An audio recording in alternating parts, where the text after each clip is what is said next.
Today's episode is a step-by-step plan to retire by age 30.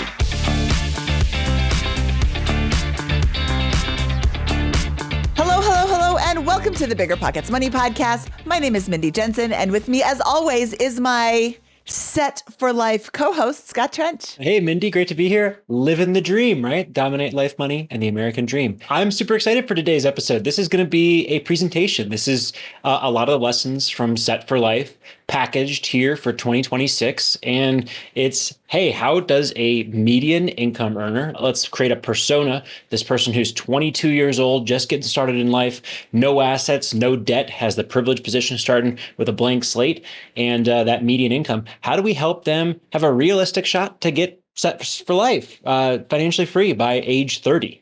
I think it's a fun challenge, and we're going to be going through a detailed financial plan for that person today. Okay, Scott, we are going to call this particular person Joe. Yep. Joe is my persona. He's the average Joe. How do we help average Joe who's not starting from this particularly special position? Yes, it's more advantage than some. It's less advantage than others. How do we help him really crush it? Okay, Scott, before we jump into that, let's clarify the position that Joe is starting from. Yep. So Joe is 22 years old. He's a recent college graduate. He's fairly buff, as you can see here. And he makes about $62,000 in his first job out of college. His net worth is zero. He's got no debt, which is great, but he's also got no assets. And he's very ambitious. But I think even more than his ambition, he has this fear in the pit of his stomach, the fear of the cage of corporate life, of being in a cubicle or working a corporate job, building somebody else's business for the next 30, 40 years. And so because of that, he wants to achieve financial independence as early as he possibly can so that he has options like early retirement, world travel, starting a family from a position of financial strength, or maybe even going into business for himself at a fairly young age. So that's the motivation and starting position of Joe here. We will also in the future do versions of this for folks who do have a lot of debt or are starting in a tougher financial position, maybe making less. But this is the person we're starting with today. Hopefully you can get lessons from it and find it valuable, even if you're not exactly in Joe's position or quite as buff as him. You know, Joe sounds a little bit like somebody else I know. I wasn't this buff, if that's what you're referring to. Scott, I've known you for 10 years. You have always been very buff. Well, thank you, Mindy. Sweat for Life is going to be the next book title we come out with, right? So this journey, by the way, to financial independence is going to be grounded in this concept of the shockingly simple math behind early retirement, right? This is a famous blog post by Mr. Money Mustache. You should go read it. It's by the same title. And he's produced this chart where it says your savings rate as a percentage of your take-home pay is going to be the single most variable on the path to early retirement. If you have reasonable assumptions like 7% after inflation returns in a portfolio, for example, you can retire fairly quickly if you can bump your savings rate up. Many people save less than 5 or 10% of their income towards retirement, and they will be working for 50 or 65 years, almost an entire lifetime. But if you can bump that up to 30, you shave, almost 30 years off of the time to retirement for someone who's saving 5%. And if you can bump that up to 50%, you can retire at 17 years. And if you can get to even higher numbers, you can really knock that number down to less than 10 years, which is where we're going to ultimately shoot for to help Joe retire early. Now, the obvious problem here is there's a floor to how much you can spend and really enjoy life reasonably in America today. So his income, Joe's income, will be the primary limiting factor in achieving early financial independence.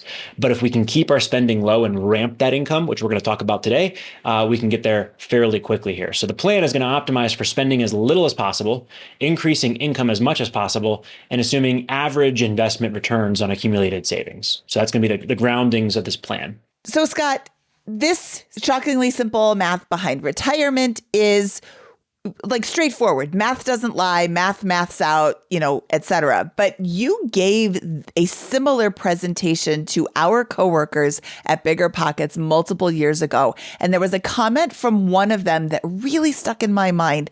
And this person said, but I'm young now. I want to live it up. I want to, enjoy my time. I'll think about retirement later. How can we help Joe reframe that thinking so that he is setting himself up for life without really hurting his current lifestyle? One of the core challenges with American household spending is that housing, transportation, and food eat up essentially 2/3 of the average American household budget. And this is not the fun stuff, right? This is not actually having fun for someone in their early 20s, in my opinion. I think that the more fun stuff is going to be the entertainment sector, maybe in a portion of this transportation sector where you're having fun, some going out and eating, but these areas, these smaller slices of the spending pie are really where a lot of life is lived.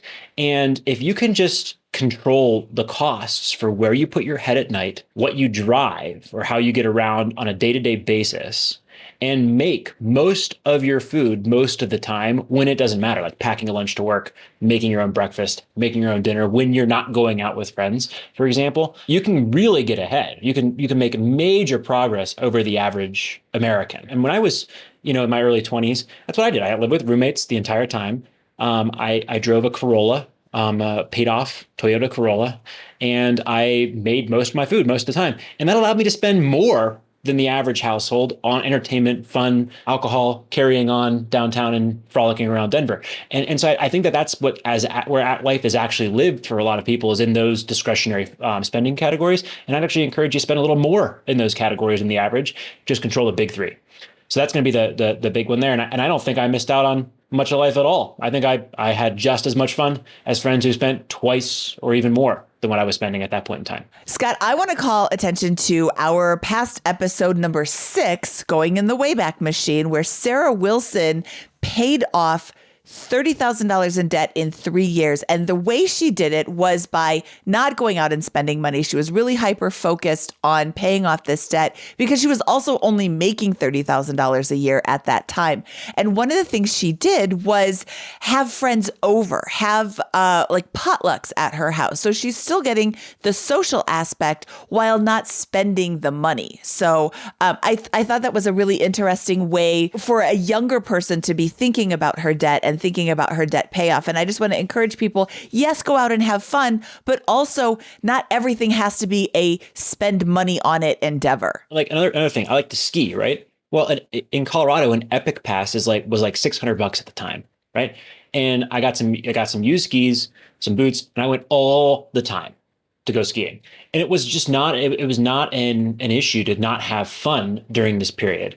Again, the cost centers are your housing, your transportation, your food. And that's what we're going to talk about today. If you can control those big three and some other things, you can ramp your savings rate dramatically, especially if you make a median income, and begin really making compounding progress towards this goal of early financial freedom. Well, let's talk about this goal, Scott. All right. So the goal is to satisfy a mathematical equation, right? The equation is going to be your assets, your asset base times the return it generates must be greater than or equal to the cost of your lifestyle. And you should be able to sustain this for the duration of your life, right? A good answer to this question for a well-diversified portfolio is to accumulate 25 times your lifestyle expenses, and you're financially free. So if you want to spend, $40,000 a year, you need $1 million. So what I think is really important about observing this equation is that the lifestyle expenses is the key variable for most people who want to become financially free. The lower your fixed costs for living are, the more wealth you accumulate, the faster you accumulate assets, and the less total assets you need to retire early. I also want to call out that the game does not have to end when you hit a financial freedom number. Let's say that you accumulate $1 million by 30. It's highly likely that you may continue to earn some kind of money on top of that and see that asset base grow. So once you satisfy this equation, you can many people will find that their lifestyle actually begins to swell. They're able to spend 40, then 50, then 60, then 80, then $120,000 just off of their asset base as the years and decades go on. And you can really live a upper middle class, or even fat FIRE lifestyle eventually at some point in your life if you achieve FIRE early in life. You're not bound to frugality forever. It is just the most important thing to get started on the journey in terms of the mathematics. So that's the goal. The core principles to achieve this goal that we're going to focus on are going to be 5 areas. There's going to be frugality. The wealth creation journey begins with controlling expenses. Then we're going to talk about scaling income. There are 2 kind of core maneuvers we're going to do to scale income and really ramp that savings rate after we control our base level expenses. Those are your career, and then a special type of housing decision called a house hack or live and flip. We're going to talk about a aggressive growth style investment portfolio. We're going to talk about the process, the financial model that guarantees or comes as close as to a guarantee as you're going to get in the world of finance to helping you get rich. But we're also going to layer on events, the side bets, the side hustles, the real estate investments, the business opportunities, the career opportunities that you pursue that have a chance to propel your journey forward much faster than the base case financial plan. So those are the 5 principles that I think are most important for someone in this position if they want to get ahead quickly. I think that it's important to remember this is for Joe. Joe's in his early 20s. Joe's superpower is his timeline. He has so much time for his wealth to be growing. And his sub superpower is the fact that he is most likely not married. He is most likely does not have kids. So he's got the freedom to work a little extra, do some side hustles, do this house hack because he doesn't have to worry about who he's living with. He's, just some guy living with some other people. And having this ability to be so flexible is, maybe that's like a co-superpower. I'm not going to say sub-superpower. I'm going to say co-superpower. Absolutely. Those advantages are remarkable, right? Because Joe, we want to optimize for getting to this position as early as possible so we can take risks that are very lopsided, that have low downside, just a dilution of time, but have the potential to really ramp things forward. We can be very aggressive because if things don't work out and things go a little slower, Joe might retire at 35 instead of 30. And that's much lower stakes than, for example, we did another one of these for a woman named Barb, who was 50 and divorced and lacking a skill set. Now there's really big time pressure because the peak earning years are surely in the next 10 or 15 years, and there's not a 30 or 40 year horizon. Joe can fail many, many times on this journey and succeed one time and win. And these are huge advantages, and we're gonna maximize those with this particular plan. Here is the simplified plan. We're going to go into detail in each section of this, though. We're going to lump this journey into 3 phases: the accumulation of the first $25,000, which is the hardest part of the journey. Then we're going to get to talk about going from $25,000 to $100,000. Then we're going to talk about building $1 million in net worth. And from there, the opportunities will magnify and compound geometrically, and Joe will be able to chart his own course surely by the time he reaches $1 million in net worth. The first $25,000, I don't have a lot of great answers or cheat codes or shortcuts here. We're going to cost cut our way to that first $25,000, and we're going to do it in a year. And I'm going to talk about the aggressive way to do that. As we start accumulating that wealth, we can begin deploying that first $25,000 into a couple of really meaningful lifestyle investments. One is going to be a house hack, and the other is going to be into a career pivot that allows us for upside. One of the fundamental problems Joe will run into is that in much of corporate America, a career progression is you start at $62,000, then you get a raise 2 years later to $70,000. Then you get, a 3% inflation adjustment, cost of living adjustment if you're lucky, and then you get another 7 to 10% raise after 2 years if you get promoted. And that's just too slow. It's just way too slow for our purposes here. Joe needs to have a plan that could work, that could propel his income further much faster. And that generally means a career pivot to something that is going to pay very well for an in-demand skill, to something that pays commissions, like a sales type of career, to joining a small business or startup that has the equity potential to grow at some point. We're going to have to use that base, that base of cash to take those opportunities. And those opportunities often come at the cost of the highest possible base salary in the marketplace. And then the last part of this, go from 100,000 to $1 million, we're going to layer in 2 parts of our plan. We're going to have a crystal clear financial model that maps out the likely income and expenses over the next couple of years, assumes a conservative rate of return for our expenses, and guarantees us that we will build wealth if we are consistent in applying it. And we're also going to layer in a bunch of side bets that have the potential to drastically accelerate that plan. I have some favorites in there, but those are just thought starters. Joe will self-educate and read a bajillion books, so he's going to find even better bets over the course of this journey than what we're going to talk about here. So, Scott, I want to point out that in years 2 through 5, this Joe will simultaneously house hack, invest, job hop, and look for scalable income. We have 2 episodes that talk about job hopping and the exponential income growth that can come from job hopping. I'm going to say right now, as we're recording this on September 30th, 2025, the job market is not as amazing as it used to be. But this is information for the future. The new job budget is always higher than the job retention budget. So job hopping is a really excellent way to dramatically increase your income. Episode 97, where we talked with Financial Mechanic, she detailed exactly how she job hopped her way to, I think, 2 or 2.5 times her original income. And A Purple Life on episode 110 also talked about how she job hopped her way to significantly increasing her income. Like, neither one of them took additional courses or got additional degrees. They just changed jobs. So that, like, don't underestimate the power of job hopping. Yeah, and this is not saying job hop for job hopping's sake. This is understanding that if your goal is to become financially free early in life, and you are a entry level marketing professional at, a Fortune 500 company, the game cannot be won. You cannot win on income alone with that career path. And so you must pivot to something that can win. You can win over eventually, but you're not gonna get there by 30 unless something goes unbelievably well with your side business or real estate or whatever it is.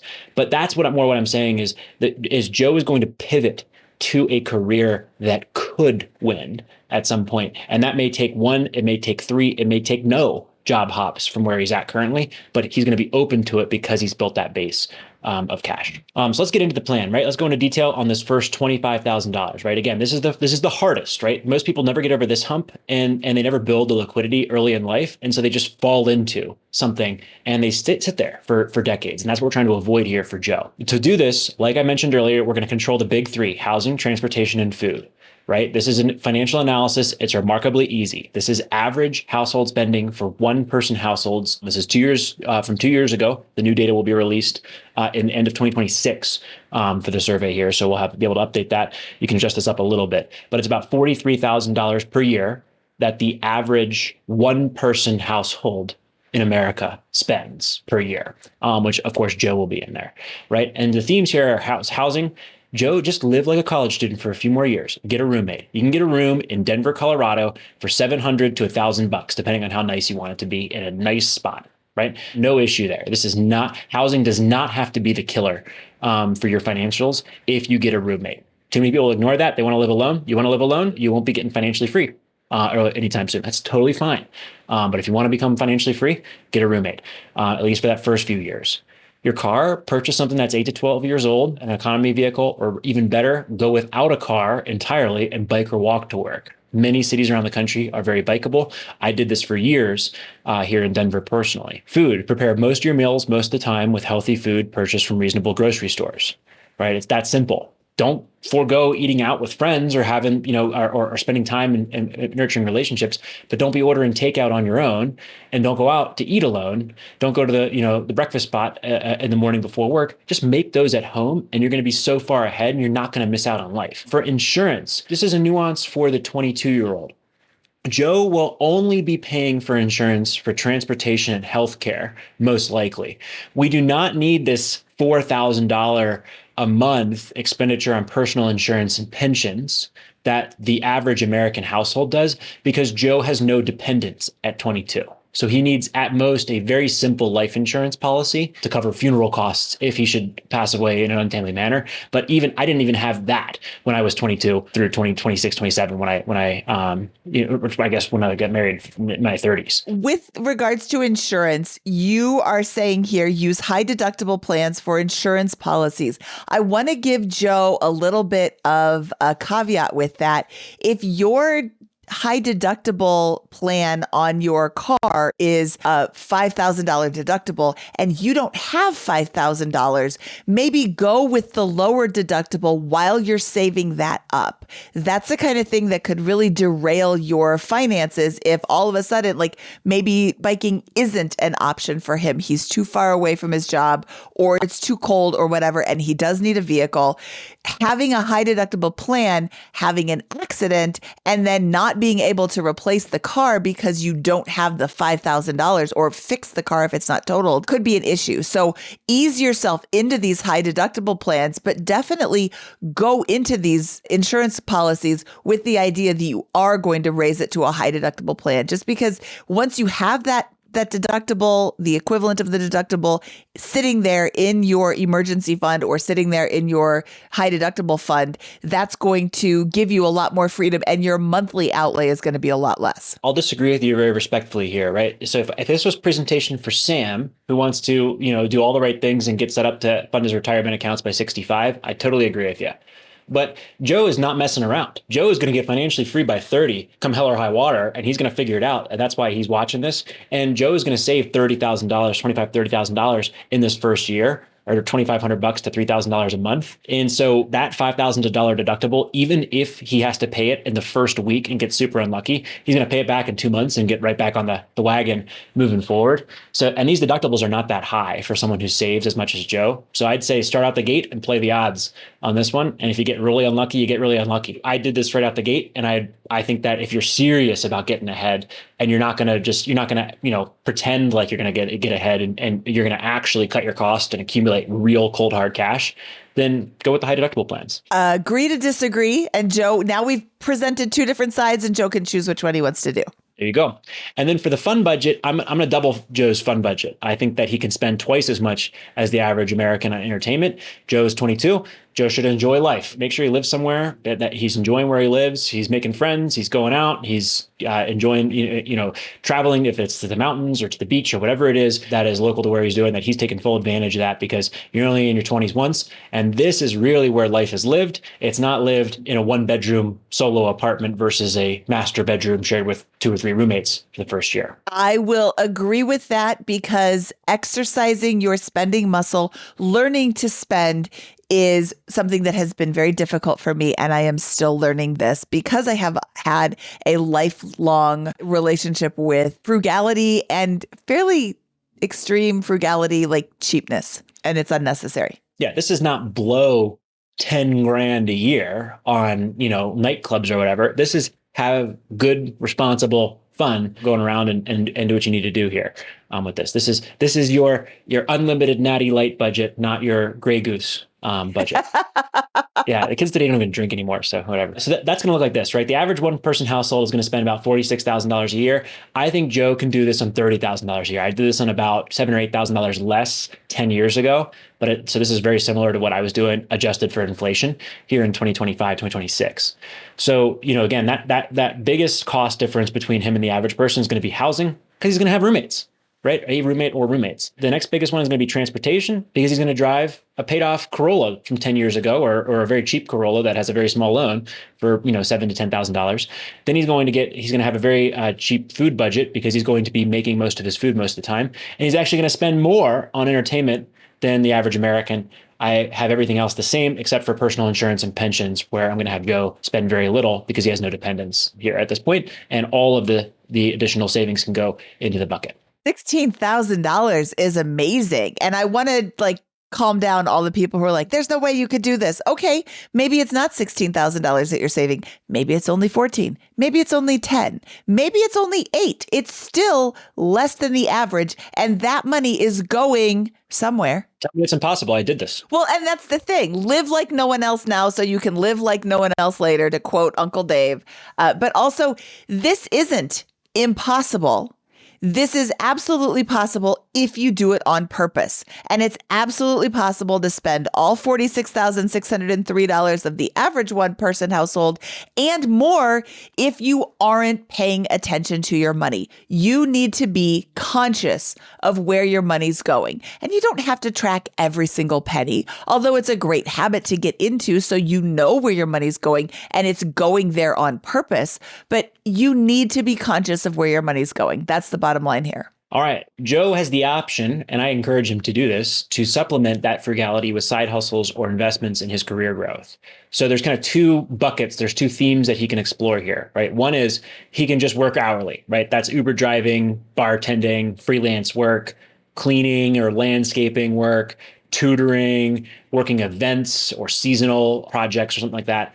And this is where you're trading time for money to more quickly amass that initial, fund. That's great. I encourage Joe to do that if he has a specific use case for cash that he's going to deploy strategically. But it's not good to spend huge chunks of your life working a job and then working a lower paying side hustle in an indefinite timeline just to get ahead. This is good if you have a specific goal that you want to advance and you need that extra $2,000, $3,000, $4,000, $5,000. If Joe is very comfortable with his savings rate and wants to do some more strategic side work that can actually make bigger lump progress towards his goals, then I'd encourage him to think a bit more broadly about, hey, can I study for those 100 hours or whatever and get my real estate license?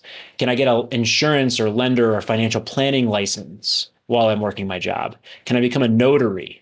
Can I learn to design, code, or use AI to build websites and get a couple of projects there? Can I begin writing regularly, producing content on some type of topic that I'm an expert in or that I'm willing to become an expert in, so that as time progresses, I have the option to do some sort of online creation or freelance work there that could actually pay me like an expert. And so I would encourage Joe to lean towards those more upside concepts, but not dismiss the idea of ideas for hourly income, especially if he wants to aggressively build out a buffer or base of cash. I would encourage him to really consider that real estate license, because you need some experience in order to be a real estate agent successfully, so he can gain that experience while his friends are figuring out their life. And then as they are ready to buy houses, here's Joe with his real estate license and can start helping them out. Okay. And as Joe is accumulating this first $25,000, what I'm going to recommend he does is he just sticks that in his savings account. I'm recommending he does not invest that. I'm recommending he does not max out his 401k. I'm recommending he doesn't put that in retirement accounts. The reason for that, and I know that's controversial, is I'm a fan of these retirement accounts. They're really powerful ways to build wealth. But again, we're looking at the specific use case of a 22-year-old who is hell-bent on achieving financial independence early in life. And that person, when they're 23, with 20 books on business, having read 20 books on business and has $25,000, $30,000 in cold hard cash, is going to be much more dangerous. They're going to be able to have much more opportunity than if that had gone into maxing out their retirement accounts. They're going to have much more optionality at that point in time. In a year or two, I'm going to say max out those retirement accounts and maybe do that for the rest of your life or the rest of your career. Right? So I'm not against retirement accounts. It's just for this first year, for this very aggressive individual who wants to get ahead early, the optionality of that cash to buy real estate, house hacks, live and flip, start a business, buy a business, or transition into a sales or commission role that has real high upside from an income perspective. That's so much more valuable than getting that head start in this scenario for that 401k. If this person was saying, I want to just begin investing now for a long-term time horizon, and I want to retire at 65, totally different advice. We're going to max out those accounts. So that's my caveat here. So if you agree with that order of operations in this situation, we're going to build up that $1,000 buffer. We're going to pay off any bad debt if we've got that, maybe excluding student loan debt, for example. We are going to take the free money in our 401k match. So if their employer offers a 5% match or $3,000, I'm going to put $3,000 in my 401k and take the $3,000 match from my employer, of course. If my employer offers some other form of free money, like my old employer used to offer a stock purchase plan where I could buy the stock at a 15% discount and then sell it the next day, as soon as I bought it, for a 15% gain. That's free money. I'm going to take that. And I'm not really investing it. I'm just delaying it for a little, like I think it was 1 quarter. I would defer my money for 1 quarter. I'd buy all the stock. I'd sell it the next day and I get a 15% gain. Great. Like I'm going to do that before I build cash. There's not much in life that gets better than that from a return perspective. And then I'm just going to build that cash position to prepare for my first house hack or one of these really high potential opportunities. What do you think, Mindy? First of all, I think this is a great plan for this specific scenario where he wants to reach early financial freedom as quick as possible and be saving for his house hack. So step 2, you say pay off bad debt. What does bad debt mean? Anything over 8% is an easy answer to that. Some very aggressive people might say it's over 9 or 10, but you're somewhere in that range. Once you get over 8%, you got bad debt. All right. So we got our 25, maybe $30,000. Now we're going to be thinking about how do we move to part 2? How do we move to $100,000? We are not going to be able to frugal our way. I love the FIRE community. I'm a part of the FIRE community. I think the world of this community, but there's a little bit of rigidity in the FIRE community about the textbook and the rules here.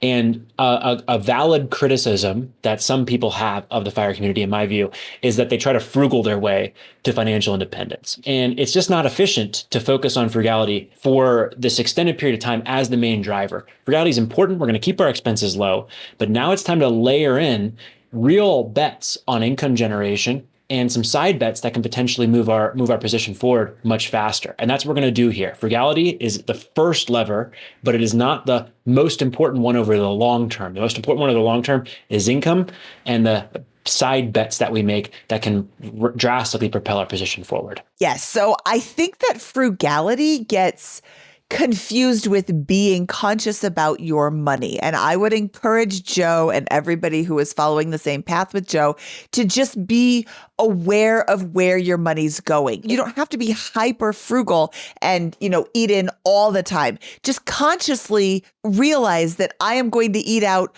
once a week or twice a week, and then make a plan to only go out to restaurants once or twice a week, whatever your plan is. I think that the frugality, especially in the beginning of the FIRE community, it got equated to being conscious where your money is going. So don't just spend willy-nilly. It's so easy for money to fly out of your pocket when you're not paying attention. So you don't have to be frugal so much as just know where your money's going. And I'll even go so far as to say this: frugality is not a virtue.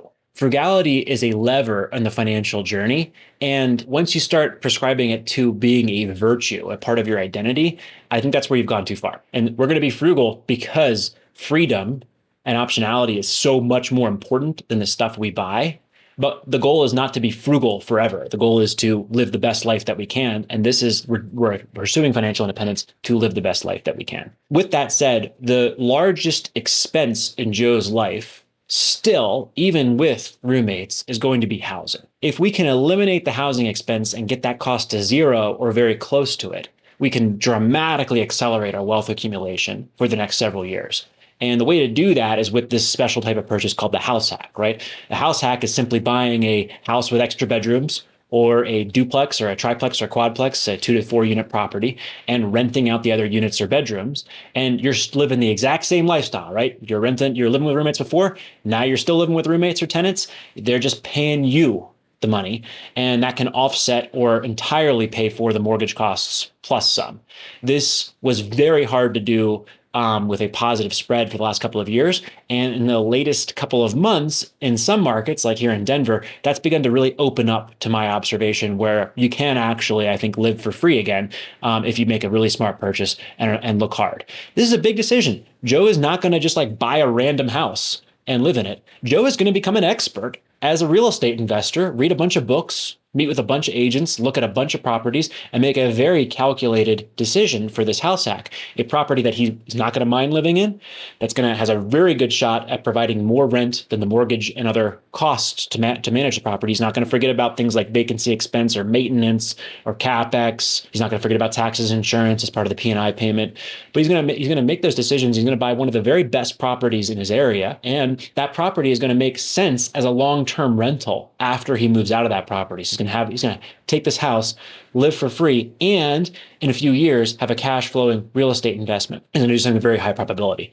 If that's not possible, then Joe's going to cheat. So let's say he's in a very high cost living area on the West Coast, for example. Well, a lot of those areas have very stringent short-term rental laws where only the people who live in properties can rent them out. That's a huge cheat code for someone like Joe who's willing to be creative and find that opportunity to buy in there. So he's going to put himself in position to buy a house hack in whatever market that he's living in.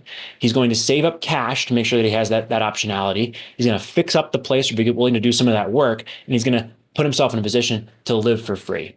Another option here or spin on this is called the live-in flip. So let's say that it doesn't really make quite as much sense to buy a rental in a certain area.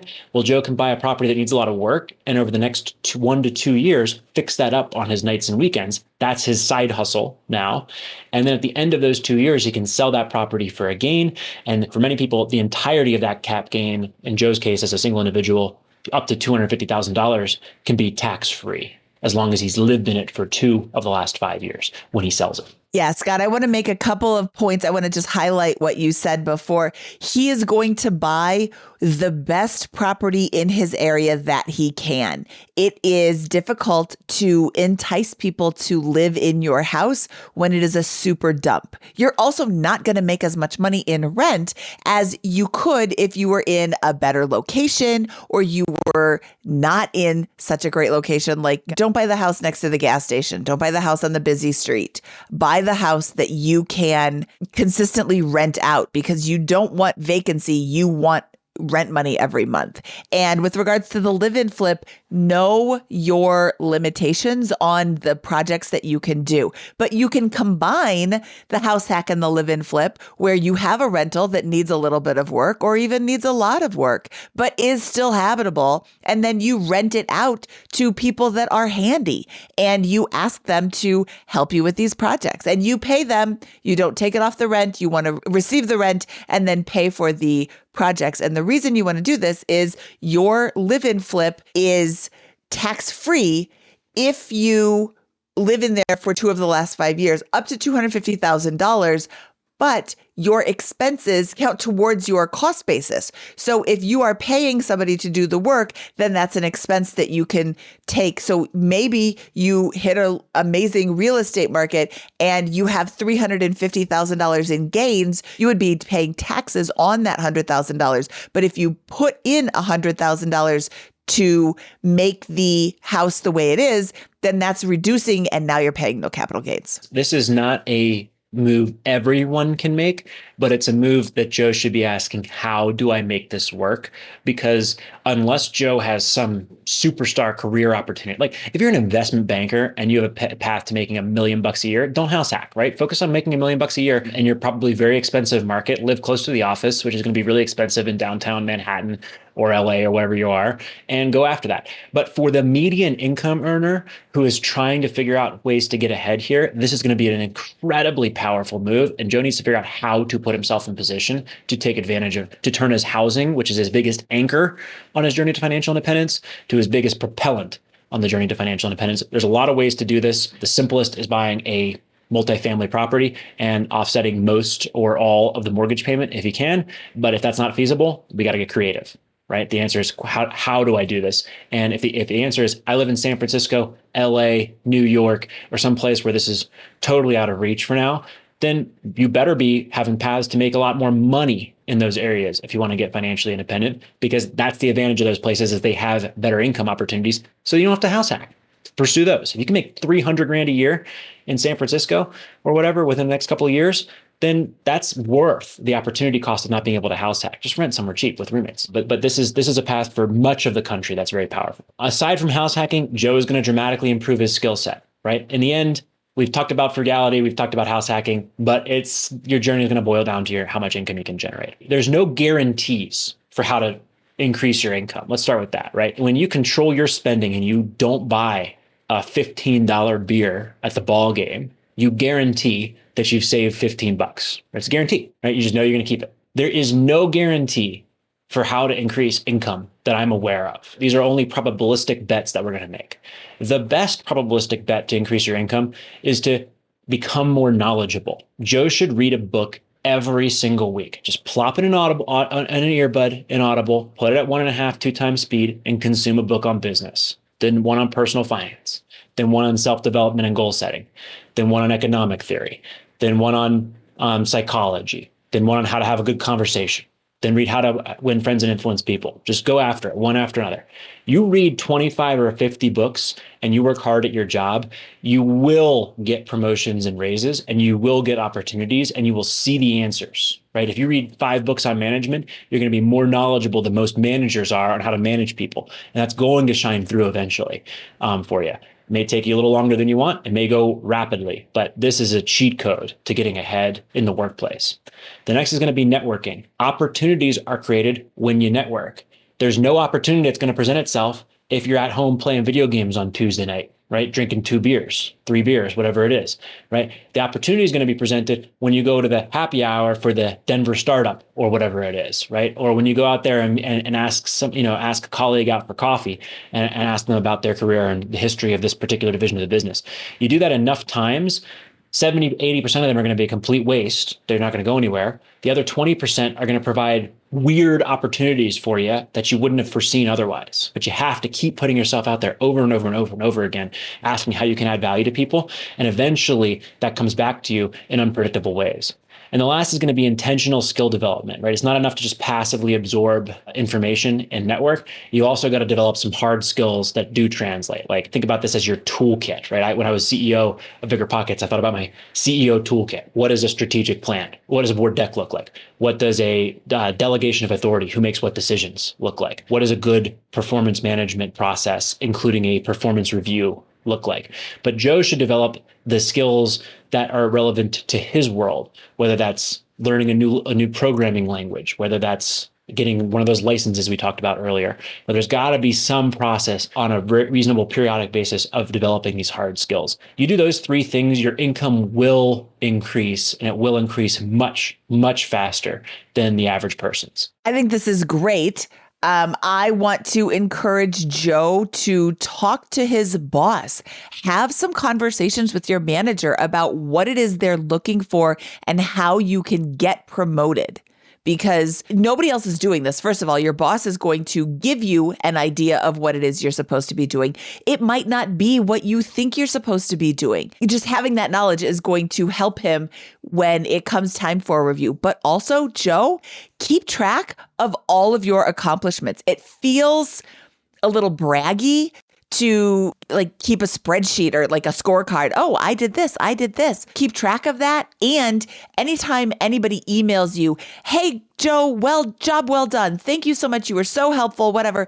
Put that into a folder in your email inbox that's called bragging or, praise or whatever it is you want to call it, so that you can have those at your fingertips for your review. Even a little bit early, give that to your boss in advance so they are aware of how great all the other people in your company think you are, so that when it comes time to give you a raise, give you a review, they're giving you great reviews and they're giving you the top amount of the raise that they can. Can you imagine Joe, who's pretty aggressive about his finances, buying a Corolla, right? And not knowing whether the Corolla was worth $7,000 or $18,000 for the 10-year-old make or model, right? It's a preposterous consideration. He'd never pay $18,000 for that vehicle. He'd pay much closer to the $7,000 or $8,000 number for that vehicle, right? Joe is going to get that sophisticated and that clear on what his compensation should be for the job he's doing. Right? It's that simple. And you just update this very regularly. This is your asset. So if you are a financial analyst and you are doing a certain type of work, you should know when and where you're ready for a financial analyst 2 or a finance manager or a finance director, or whatever that is. And you should have that very clearly defined in your head and be clear about what is needed from your boss to get there. And then you need to make a rational assessment. Is my boss going to give me that in a realistic timeline that I think is fair? Or should I go looking for an opportunity that will? That's it. You're going to do that at all times, and you're going to get there much faster than most people because you're reading all these books and developing the hard skills at that pace. Now, the other thing that's going to happen here is at some point, for a lot of Joes, you're going to sit there and you're going to be like, well, the Fortune 500 company I work at just ain't going to promote me to finance director, even though I clearly have the skill set of finance director because I'm a financial analyst 1 and I'm 1 year out of college. It's just not going to do it. It would be ridiculous. It would kind of disrupt the culture there. It would make a lot of people angry or whatever. So you're going to have to consider, how can I apply that skill set to something that has a better opportunity, right? There are 185 companies. This is from years ago. When I was looking, I was looking at this. 185 companies that were unicorns, valued at $1 billion plus. Now there's thousands, right? In there. But private companies. When you join a startup, there's a chance it will fail, but there's also a chance it will win. And if you're making 80 grand at the Fortune 500 company and the startup's going to pay you 70, but it's got a chance to succeed in a really big way, that's an opportunity that Joe can take that his peer, who's 10 years older and locked into the house and the car and the family, cannot. And Joe should take full advantage of that and think about when it's time to jump ship to something that does have that opportunity upside. That's what I did with BiggerPockets, right? I was working at Dish Network. Dish Network was fine. It just wasn't going to propel me forward toward financial independence. BiggerPockets was a small business that could potentially have done that, and it did. And yeah, I got lucky, but there's no way I would have gotten lucky if I'd stayed, right? And that's the evaluation Joe's going to have to constantly have here. And again, as you take that more high risk venture, joining that small company or maybe going into a sales or commission role, you can increase your odds of succeeding because you're self-educating, networking, developing hard skills, and you have that higher risk tolerance because you have cash in the bank. You don't need that base salary every single month coming in the way everybody else does. You can afford to take a few months to let something ramp, an opportunity to materialize. How am I doing, Mindy? I think you're doing great, Scott. I love every aspect of this. And I hope that all the Joes that are listening right now are really taking this to heart. I'd also like to encourage them to really think about the benefits going forward of taking this course of action right now. Scott, you had the opportunities available to you because you did all of these things. You were able to take the job with BiggerPockets and gamble, for lack of a better word, on this internet startup that could have just easily failed. And then you were out of job and you have to, scramble to get a job, except you don't really have to scramble to get a job because you've got this big savings account that's going to allow you to figure out where you're going to go next, as opposed to, Shane, who is not doing any of this, spending all of his money, still loses his job, and now he has to scramble to get anything because he has no savings whatsoever. So that's the part two. That's how we're going to get to 100 grand. We're going to scale our income. We're going to grind it out. We're going to keep our housing expenses low, and we're going to house hack, and we're going to get there. Moving on to part three, how are we going to get to $1 million, right? And this is where we have both the process and the event, right? So I put together this financial model for a very, not a conservative, there's a little bit of aggression here, but Joe's a high performer and should be able to achieve something like this as he approaches 30, right? He starts at this median income of 62, he gets a raise of 3%, then he gets a promotion in year 3, another 3% raise, then another promotion in 5 years, then a raise, then one more promotion at year 7, and he barely gets to 100 grand by year 8, right? This is a good career path, but it's not something that Joe shouldn't expect to some degree, given his skill set and getting a median income job out of college and getting going on a reasonable start of a career. He's also got a side hustle that he pursues there. If he does all this, I have a complicated model. You can beat it up later. And he invests in the stock market at 10%. He'll generate about $537,000 by year 8 when he turns 30, right? That's good. He's getting rich for sure with this model. We want that as part of our plan. It's a base case. It has to be there. But you'll notice that this is not the $1 million that I promised Joe at the beginning of the presentation, right? It's far short of that. And ain't nobody retiring in 8 years on $537,000 in total net worth. Maybe you can call it self-coast fi or whatever, but that's not what we set out to achieve here. We need more than that, right? So, and this is again where I have a problem with some of the discussions in the FIRE community is a lot of people's plan is this, and then you got to drag this column out for another 10, 15 years of grinding it out with low expenses in order to achieve FIRE, right? You want that in there. If it takes another 10 years, that's fine. It's still better than not retiring early like most people do. And you're going to be 40 at that point. But we want to get there at 30. We also need to layer in the events. And so this is where one of my favorite little quips is, apparently 9 out of 10 businesses fail, or that's a commonly cited statistic. Maybe it's made up, I don't know. But if that's true, then the logical response is to start 10 businesses, right? Let's take a lot of these bets, right? So if we add in to this base plan, a house hack, what happens? Does Joe get $400,000 more dollars, over the course of the next 8 years? What if he does 3 house hacks? So easy to do 3 house hacks over 8 years, right? For Joe. What about 3 live-in flips? It's one every 2 years, super achievable for someone like Joe on this journey. What if he joins a startup or small business that pays him 10% less base salary, but has a 40% chance of paying out several $100,000 in equity in 5 years? That's not unreasonable. Millions of people have had that outcome happen. What if Joe buys a business in year 4? What if he's worth a couple 150 grand and says, you know what? None of these other things are working out. The small business I joined or whatever isn't working out. The house hack is good, but I'm living frugally. I'm gonna try my own business. I'm gonna buy a small business, Cody Sanchez or Alex Hormozy style, and see what that looks like. In there, that could dramatically improve things. What if Joe tries a new side hustle every 90 days and 9 fail? Well, over 5 years, 2 are going to work, generating hundreds or thousands of dollars in passive income, or giving him some potential of an asset to sell for a couple $100,000 potentially or more that would do that. Over the next 8 years, a collection of low risk, high upside bets like those are highly likely to provide some kind of payout. And an intelligent collection of such bets can add a massive boost to Joe's position. Joe could far surpass that $500,000 base scenario over the next 8 years. I wouldn't bet on any single one of these, but I will absolutely bet on the aggregation of a collection of bets made over 5 to 8 years by an avid reader who spends a lot less than he earns, that something's going to pay off and accelerate this position pretty dramatically. And there's nothing that really constrains Joe from doing all of the things I suggested over an 8-year period. 8 years is a lot of time. Like if Joe does all of those things, surely some combination is going to work. And again, you don't have to depend on any of these. You don't want to put all your cash or all your eggs into one basket, but you're naive if you think that this is not going to work on there. This is how people join the top 5% or the top 1% of wealth, even if they start from a position that doesn't have anything particularly special about it. No family wealth or money that has been passed down, for example. So those who understand this framework become financially independent early in life, and those who don't will drag out a financial model over 30 years in a spreadsheet and sit in an office doing that. Nothing wrong with that. But this is the difference. What do you think, Mindy? I think this is really, really doable. I can hear somebody saying, well, you can't do 3 live-in flips in 8 years.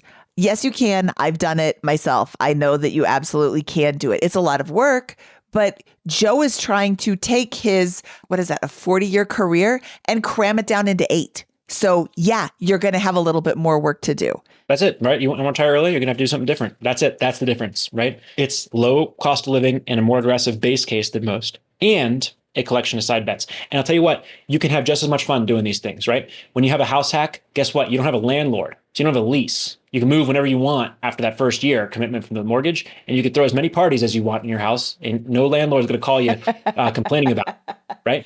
Your neighbors might not be happy. Steve Dainard, our friend, does flips. There's a huge party before he demolishes the place, right? And a couple of those. Like, you can have fun doing all these things. It's not like this is all work and no play here on it. You can have just as much fun as anybody else while you're pursuing this and get way further ahead. So I want to revisit something here. If you are going to do more of a process towards financial independence, let's say that Joe develops this hard skill and starts making $300,000 a year by year 5, or has a realistic path to doing that, year 5, 6, 7. Then go with the process. Then, if you're making 300 grand a year, it doesn't make sense to do some of these other things quite as much. You can spend more and just coast to financial independence pretty early, right? So if that happens and you do start seeing your income ramp, then follow the process-centered order of operations, right? And this is a very traditional style of investing where you're going to have $1,000 emergency buffer, paying off high interest rate debt, just same things we talked about, taking the 401k match, taking an employee stock purchase plan, fully funding your emergency fund. And then you're going to go down the ladder and max out your retirement accounts. If you've got an HSA, you're going to max that. Then you're going to do your 401k, then your Roth. If Joe does have kids in the next couple of years, he'd max out the 529 or 529 plans for those kids. Then finally contribute to the after-tax brokerage account and then pay off his low interest rate debt. So that's if we start seeing our income start to grow and are like, I don't have to mess with all these other crazy side bets because my core job is paying me so much that I'm going to get there real easily, right? That's great. That's what we do. We follow the traditional path here. Both of these say process-centered journey. Do you mean events-centered journey on the other side? Yes. So sorry, this word here for the events-centered journey, right? Let's say that Joe is not seeing his income boost and he's still making below six figures in years 3, 4, 5, 6. Then I'm going to encourage Joe to go for a more events-centered order of operations, which is where we're still going to have the $1,000 emergency buffer. We're still going to pay off high interest rate debt, and we're still going to take our 401k match and employee stock purchase plan if available. But then we're just going to accumulate cash. We're going to accumulate cash, and we're going to put that towards the next house hack or the next live-in flip or the next business bet, something that could work. And we're going to keep trying those very intelligently for at least the next year or 3 or 4 while we really exhaust our option of side bets here and really play our hand to the best of our ability. And once something starts to hit and our income starts to really begin to ramp, then we just revert back to going down the traditional retirement stack. That's it, right? So we're just doing the process. We're doing the events-centered order of operations where we accumulate cash until we're able to successfully deploy the advantages we have as a young single person with lots of opportunity and time to pursue good ideas. Once something works, let's take advantage of all the tax cheat codes. And the reason I'm going into that a lot is because people say I'm against retirement accounts. I'm not against retirement accounts. I just think that Joe is going to benefit more from cash in these early years than he will in the retirement accounts until he hits a few winners and has more cash than he can really reasonably deploy on alternatives. From an investment standpoint, we're going to be really aggressive, right? Everything screams, be aggressive, Joe. Be aggressive. Joe has both a lifetime to accumulate wealth and he wants to maximize the probability of generating a lifetime of wealth early on. So that there's only one option, right? A bias towards the highest returning long-term investments that we can get. Right? That's probably going to be a common answer to that is going to be passively managed, broad-based, low-fee stock market index funds like Vanguard's VT-SAX or VTI for the ETF version. That's a very popular choice and for good reason. And while many will just choose 100% stock portfolios, especially if Joe is able to get a high income generation early on or get on that track, that's fine. You can also responsibly leverage real estate and you can invest in private ownership and businesses to get to FIRE. Those are probably going to be his 3 best options, although plenty of creative Joes out there find other ways, other things to invest in. Joe's probably not going to invest in bonds or other forms of debt. They're likely too conservative or low yield for most. And to get higher returns in debt, you generally need capital to buy non-performing or higher interest rate debt. And Joe doesn't have capital right now. So he's probably not going to use this as a top tool. Maybe he'll use it towards the end of his journey. Crypto and other alternative investments are likely to be red herrings. I think they're distracting, they're tempting, but I think ultimately they'll be lower probability. A lot of Joes will disagree with me and allocate here, despite my comments on that stance. What do you think about this? Is this the right approach for Joe? I think that this is a great approach for Joe. Again, if he wants to reach early financial freedom, for him to hyper focus for 8 years, and then he's got the rest of his life to do whatever he wants.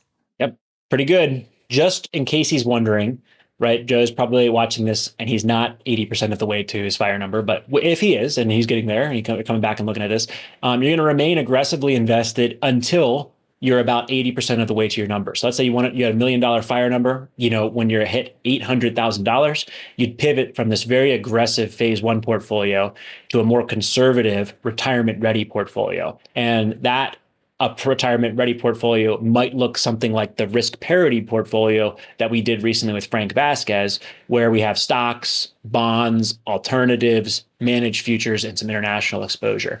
But we pivot to this more diversified, uncorrelated portfolio that will probably produce lower returns over a long period of time, but can support a higher distribution rate, a higher retirement withdrawal rate. So we'll pivot to that at that point. So if your goal is $1 million, you do that at around 800,000. If your goal is $2.5 million, you do that around $2 million in net worth. You begin the transition here, and there may be tax things to consider. You can complete the transition by selling some things and repositioning, or you can allocate new dollars or cash flow from your portfolio to the more diversified positions at that point in time. So that's what I got. That's the plan. I do have a couple of additional considerations, but any early reactions so far? I think this is a great plan for somebody who is in their early 20s, who wants to reach early financial freedom in an aggressive timeline. I don't think this is quite the right approach for somebody who just wants to get coast-fi. Maybe they love their job. Maybe they're super excited to work for a long time, but Joe isn't. Joe really wants to get there as fast as he possibly can. I think this is a great plan for him. By the way, I would recommend that more people pursue this because, again, I do not think it precludes having fun, getting ahead in other areas of life, experiencing where you live. I think you can do both. And I think it's so great and so powerful to be financially free early in life. The options are awesome at that point when you get to the other side. It's really, I think it was absolutely worth it to follow a plan very similar to this in my personal life. Some additional considerations and optional homework. One, define your why. This is a fluffy thing. I can see some people rolling their eyes. I used to roll my eyes at this, but you got to do it. You got to do the fluffy work of visioning, or whatever you want to call it, whatever the synonym is here, because you're about to commit yourself to a pretty long-term plan that's going to integrate in every aspect of your life, right? Where you live, what you eat, what you get around in, what you do for work, and how you spend a certain amount of your free time. And knowing why, knowing that there is a light at the end of the tunnel, that this will improve your life every single year as your wealth builds, giving you more freedom and flexibility and helping you realize your potential. All that's really important to put down to paper and revisit from time to time, because you'll get distracted in the meantime by the shiny objects in there. Hey, that guy does drive a nice car. That sounds fun. It is fun, but it's not nearly as fun as being financially free at the end of that and having those options. And I think you also want to make sure you don't become someone you don't want to become, right? So again, that's a criticism that's valid of the FIRE community, is they're a bunch of frugal weirdos. We're not all frugal weirdos here. But again, frugality is not a virtue. Frugality is a tool that we use to achieve freedom in there.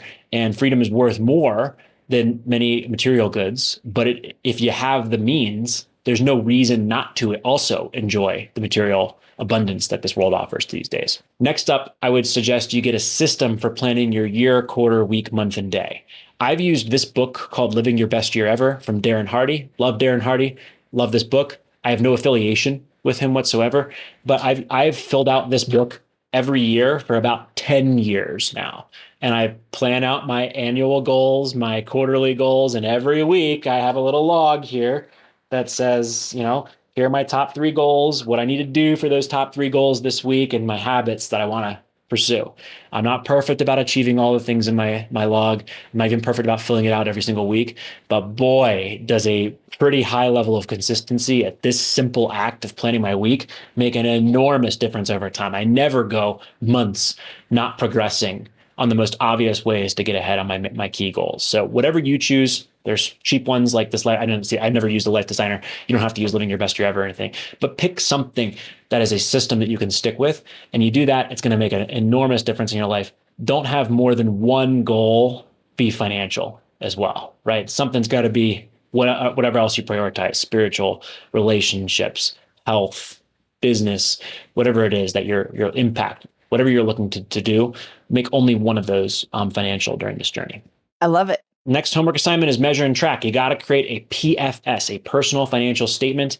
This is going to list all your assets and liabilities. It's going to compute your net worth and financial portfolio. It's going to list all of your income sources and expenses, and it's going to project, give you an idea of how much you can accumulate for the next year, right? That's what we did today. We said, here's how Joe can accumulate $30,000. You need to have some tool that does this. You can do this on pen and paper. You can do this on a spreadsheet.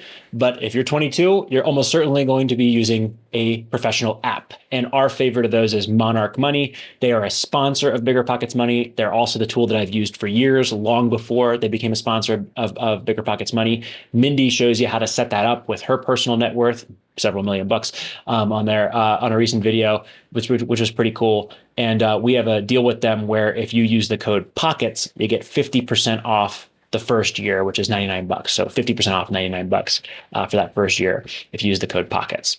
That's our favorite one, but you can do this a number of ways if you want to do this. If you want to play the game, you got to keep score. And Scott, what I love so much about Monarch Money is that it is a snapshot of your entire financial picture. You go to the dashboard, you open it up, there's your budget, there's your spending, there's your net worth, and there's your investments. You can see I'm down today because the market is having, not such a great market. I can see that my spending has really ramped up this month, but also I'm building a house, so, that's to be expected. There's my net worth. Monarch, you have to attach all of your accounts. Otherwise, it's not going to work so great. But it is so important to just see this really quick snapshot of where you're at. And you don't have to spend a ton of time on it once you've set it up. So it's such a great tool. Love it. Yeah. My favorite tool, used it for years and years now. And then I think the next one is create a written plan. You don't have to use this one, but this is the start, hopefully a starting point for a lot of people on this is like, hey, what I'm going to do this next year is I'm going to accumulate 25, 30 grand. I'm going to, do whatever it takes to do that. Then I'm going to find some side bets, some move I can make that could win beyond what is a normal career progression here. Then as I accumulate more wealth, I'm going to layer in a more formal process for taking calculated bets every single quarter or every single year that can get me ahead while continuing to pursue my base case and allowing that to compound. Right? That's my favorite one. And then last, I think it's embrace community and education. I debated about whether to do this, but I'm going to shamelessly self-promote. I wrote a book called Set for Life. It's this plan in great detail. Mindy's got the original one there with the light blue. I have an updated edition from 2 or 3 years ago, and I'll probably update another one in another couple of years with just adjusting for inflation and some updates and those kinds of things. But I do think this is a good tool for somebody in Joe's position. It's literally written for exactly that purpose. Someone in their 20s or 30s who wants to get ahead early in life and wants to go all out in their approach to early financial freedom. If you are looking for the best process book for someone who just doesn't want to layer in all these side bets or whatever, just wants a reinforcement of what is the best way to get rich for sure over a long period of time, The Simple Path to Wealth is my favorite, by J.L. Collins. And I recommend the audiobook version of that in particular, because he sounds like James Earl Jones, who is Mufasa from Lion King, if you're not familiar. And Darth Vader from Star Wars. And Darth Vader from Star Wars. Yeah, you're probably familiar with Darth Vader. If you're not with Mufasa. You're definitely familiar with Mufasa and Darth Vader. Yeah. So J.L. Collins has an even better voice than those guys, and has been a guest here on BiggerPockets Money several times. We're going to, of course, promote our own podcast and our Facebook group. There's a lot of like-minded people here in this world. And if you're looking for even more depth, there's the /r/fire community. There are even subcategories of that for people who are pursuing lean fire, which is a lower net worth version of fire, or fat or chubby fire, which have greater net worths. There's also the Choose FI Facebook group and the Choose FI podcast. I can also shout out Afford Anything as another podcast. There's a ton of really good resources out there for folks looking to do that. But if you do want to join the community here at BiggerPockets Money, best way to do that is go to biggerpocketsmoney.com and just sign up for our newsletter. We'll send out every week, sometimes twice a week, updates on what we're doing from the podcast, any ebooks that we produce, resources like this financial plan, which you can download at biggerpocketsmoney.com. This presentation will be available at BiggerPockets Money. You can find all this, a bunch of great resources there, and we'll be building that out over the next year with more and more good stuff. Scott, this was a fantastic presentation. Thank you so much for taking the time to set this all up. I think this will be super helpful for our younger listeners. Again, if you have a younger person in your life, late high school, early college, just graduated college, this absolutely is the presentation for them. This can be life-changing for them, because if they've never heard this before, they don't know that you can retire early. Scott, this was fantastic, but I think it's time to get out of here. Let's do it. All right. That wraps up this episode of the BiggerPockets Money Podcast. He is Scott Trench. I am Mindy Jensen saying, got a jet.